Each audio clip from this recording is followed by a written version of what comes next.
Mulai dari sebuah kisah urban legend yang bikin merinding sampai dengan sebuah horor paling sadisnya yang dibuat di Indonesia bakal ada di awal tahun 2023 ini, men. Listnya sendiri kebetulan adalah pilihan dari gua sendiri yang gua rangkum di 5 film horor Indonesia terbaik di awal tahun 2023.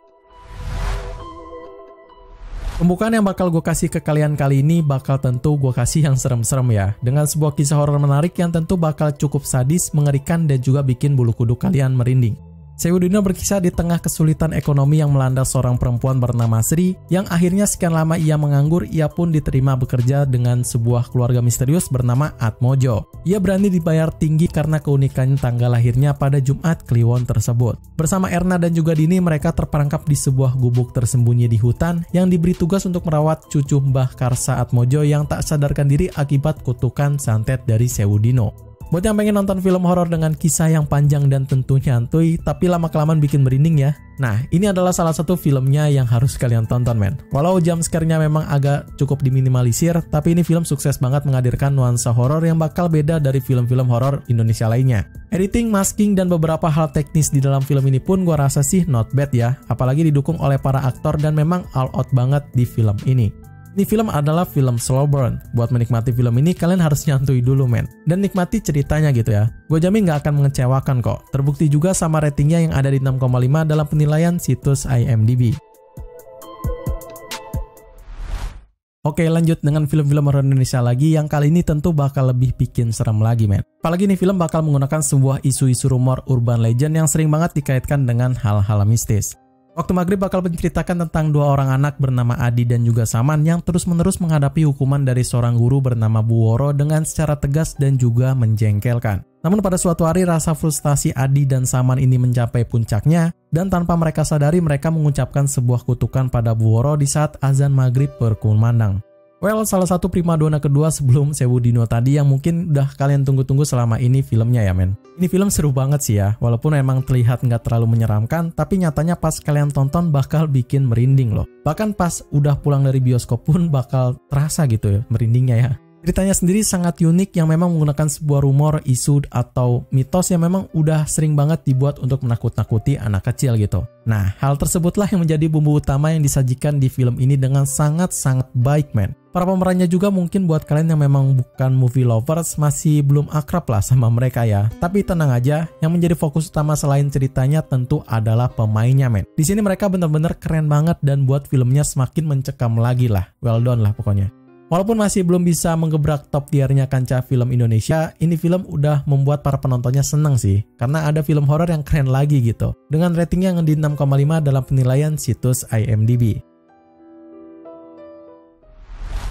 Kalian mungkin udah tahu lah sama film remake yang satu ini ya. Yap, lagi-lagi film horor Indonesia meremake film legendnya yang semakin menarik, seram, dan tentu bikin bulu kuduk kalian berdiri di Netflix. Bayi Ajaib ini kisahnya bermula pada seorang pria bernama Kosim yang menemukan emas di sungai dan menjadi kaya raya di kampungnya itu. Ia kemudian menikahi pujaan hatinya bernama Sumi yang keduanya pun telah hidup makmur di sana, men. Kosim dan Sumi mempunyai anak laki-laki yang penurut dan juga tampan, tapi sayangnya anak tersebut telah dirasuki sebuah arwah gentayangan yaitu bernama Albert. Walaupun ini film sangat menarik dan terlihat sangat fresh, tapi jangan salah sangka loh. Ternyata juga ini adalah salah satu film remake yang memang mengambil salah satu sebuah kisah legendnya dari Indonesia dan di-remake ulang dengan beberapa sinematografi yang terbaru gitu ya. Dan karena film lamanya itu adalah film yang memang asli lama banget di tahun 1982-an, bahkan gue aja belum lahir itu ya. Bayi Ajaib di tahun 2023 ini bisa dianggap menjadi salah satu film baru yang dipermak lagi dan juga diperbarui lagi itu. So, buat kalian yang memang mungkin udah pernah nonton film versi dari tahun 1982-nya itu, nggak akan keganggu lah sama spoiler yang ada di film 2023-nya ini. Bukan cuma ceritanya aja yang fresh di filmnya ini, tapi juga para actingnya pun nggak main-main, men. Karena kalian juga bakal disuguhkan dengan seluruh pemain film famousnya Indonesia yang semakin bikin tergugah lagi pada saat menontonnya gitu. Horornya sendiri pun bakal bikin kalian merinding, apalagi dengan cerita-cerita mitosnya yang memang sangat erat banget sama film lawasnya tersebut. Gak bisa dimungkiri juga ini film bakal meningkatkan kesan nostalgianya dan mungkin memang dari awal udah jadi target audiensnya ya kali ya. Lihat juga dari ratingnya sebesar 5,4 yang terbagi menjadi dua kubu di situs IMDb. Para penikmat film horor bakal dibuat seneng nih dengan lanjutan kisah menarik dari Mangku Jiwo yang di prequelnya kemarin mendapatkan banyak penonton terutama yang suka sama film-film sadis dan seremnya dari Indonesia.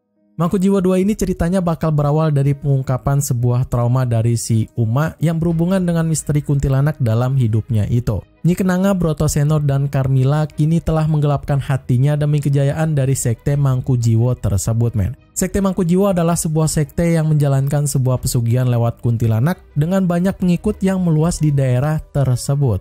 Meski sangat ramai pada film pertamanya, nyatanya film keduanya ini nggak bakal seramai film pertamanya ya men. Ya memang dari segi penontonnya udah kelihatan gitu, jomplang banget ya.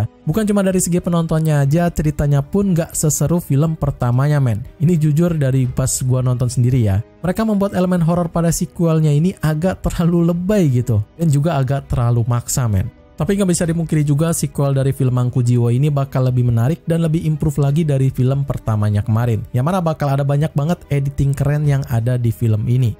Buat kalian yang udah pernah nonton film pertamanya harus wajib banget sih nonton film yang keduanya ini ya. Walaupun memang di bawah dari ekspektasi ya, tapi masih menarik lah untuk ditonton. Terbukti juga dengan 7,3 rating tinggi di situs IMDb. Yang terakhir dan sekaligus menjadi penutup di list film horor Indonesia terbaik kali ini bakal gue tutup dengan sebuah film horor yang tentu bakal bikin kalian ketakutan men. Bukan karena jump scare-nya aja, melainkan juga dengan nuansanya. Kanza mengisahkan pada seorang saksi pembantaian dukun santet di Mei tahun 1998 yang juga adalah bapaknya itu sendiri men. Dia sendiri meninggalkan Banyuwangi dengan ibu tirinya dan juga adiknya ke rumah masa kecilnya di Jetis. Namun mereka dikucilkan oleh para warga di sana dan dituduh sebagai keluarga dari dukun santet. Dan semenjak itu ia juga harus berusaha rajin sholat dan rajin beribadah, tapi gangguan pun selalu datang menghampirinya gitu. Salah satu film overrated yang memang ada di tongkrongan anak muda pada waktu itu ya men. Diiming-imingi sama poster dan trailernya yang keren, para penontonnya terlena dengan hal tersebut gitu. Tapi nyatanya film ini punya ekspektasi yang kacau abis men. Ya, mungkin ini adalah cuma sekedar opini gua aja ya. Sebagian dari kalian yang gak setuju pun masih gua terima gitu. Untuk dari segi sinematografi, acting, dan juga pewarnaan filmnya, ini film juaranya loh. Tapi kesalahan utamanya cuma terletak pada cerita utamanya men. Mereka cukup blunder di penceritaannya yang mana bagi gue sendiri sih agak sedikit random, sangat weird, dan juga lembek gitu. Gue sih sangat-sangat menyayangkan banget ya mereka membuang potensi dan juga kesempatan tersebut. Jujur sebenarnya ini film punya potensi yang besar yang mana punya konsep yang keren ditambah dengan nuansa awalnya yang sangat bikin kelam gitu. Cuma ya mereka juga harus puas dengan 4,7 penilaian rating di situs IMDb. Oke, mungkin itu aja list 5 film horor Indonesia terbaik di awal tahun 2023 yang bisa gue share ke kalian di konten kali ini. Jika kalian suka sama listnya, make sure buat kalian like video ini ya. Dan yang pengen request list film apa lagi yang harus gue bawain di konten selanjutnya, silahkan aja komen di kolom komentar. Atau nggak pakai super chat biar gue bisa langsung notice dan buatkan requestan dari kalian. Sekian dari gue Ri, selamat menonton and see you in the next film.